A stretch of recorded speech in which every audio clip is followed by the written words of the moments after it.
भगवान ने यमुना के तट पर सबका स्वागत किया। स्वागतम भो महाभागा प्रियः किम करवाणि वा ब्रजस्या नामयं कच्चित् ब्रूता गमन कारणम। स्वागत है भो महाभागाओं आप सबका। पर अगले ही लाइन में भगवान ने पूछा किम करवा विवाह, यहां मध्यरात्रि में आप सब क्यों आई हो? तो सबके मनोरथ टूट गए।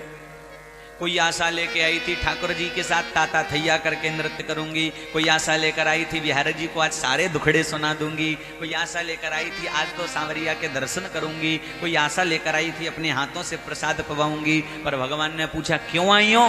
तो सबके मनोरथ टूट गए। भगवान ने कहा अच्छा अच्छा अच्छा समझ गया, ये शरद पूर्णिमा का चांद देखने आई होंगी। ब्रज गोपियों ने कहा नहीं आए।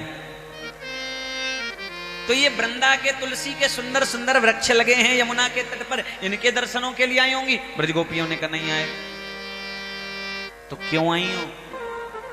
कहा देखो देवी, पति चाहे अंधा हो चाहे बहरा हो कैसा भी हो, पर पतिव्रता स्त्री को मध्यरात्रि के समय में ऐसे ऐसे स्थान पर नहीं आना चाहिए, समाज क्या कहेगा। तो बहुत देर तक तो ब्रज मामाएं सुनती रही, बाद में बोली और ऐसा उद्भुत उत्तर दिया कि द्वारका ना भगवान श्री कृष्ण चुप हो गए। मयिवं विभोरहति भवान गदितुं नृशंसम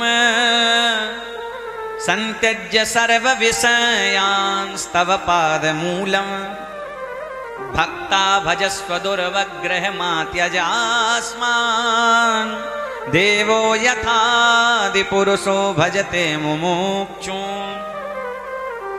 ब्रज गोपियां कहती हैं प्रभु आपने कहा कि आप हमारी शरण में क्यों आई?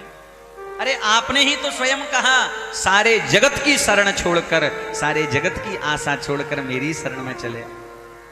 आशा एक राम जी से दूजी आशा छोड़ दे, नाता एक राम जी से दूजा नाता तोड़ दे। और ब्रज गोपियों ने कहा प्रभु एक पतिव्रता स्त्री है जिसका अपने पति में बड़ा नेह है, बड़ा प्रेम है। उसके पति को किसी काम से कुछ दिनों के लिए परदेश जाना पड़ा, तो वो रोज अपने पति की पूजा करती थी। पति ने कहा भाग्यवान मैं काम से जा रहा हूं और बस काम से करके लौट आऊंगा। पत्नी ने कहा मैं तब तक पूजा किसकी करूंगी? तो कहते हैं उसके पति ने अपनी पत्नी को एक फोटो दे दी। ध्यान से सुनना आप सब, क्या किया? फोटो दे दी पत्नी। कहा जब तक मैं लौट के ना आऊं तू मेरी इस फोटो की पूजा करना। तो पत्नी ने कहा 10 दिन कितने होते हैं? तो पति ने दीवार पर 10 रेखाएं खींच दी। कहा तू रोज सवेरे उठकर एक लाइन मिटा देना, जिस दिन ये सारी रेखाएं मिट जाएं समझ लेना उस दिन मुझे आना है। पत्नी बड़ी प्रसन्न हो गई।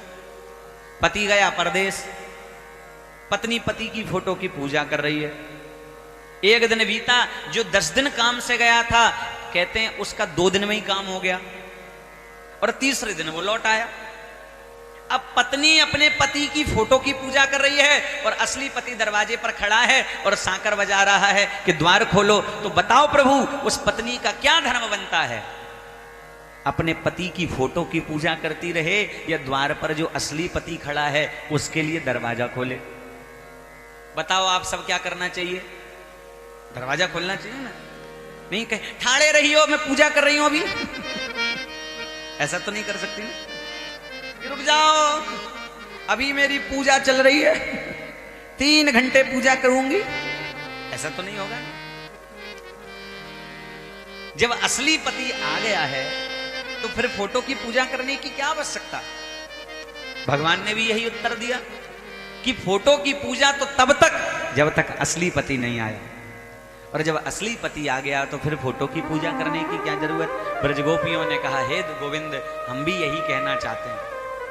संसार के जितने भी रिश्ते नाते हैं, यहाँ की माता, यहाँ का पति, यहाँ का भाई एक जन्म का साथ देने वाले हैं। और हे गोविंद आप जन्म जन्मांतरों का साथ देने वाले हो। जब आप आ गए तो संसार के रिश्ते नातों का क्या महत्व है? कि ऐसे वर को क्या बरूं जो जन्मे और मर जाए। अरे बरिए गिरधर लाल को, मेरो चुनड़ो अमर है जा,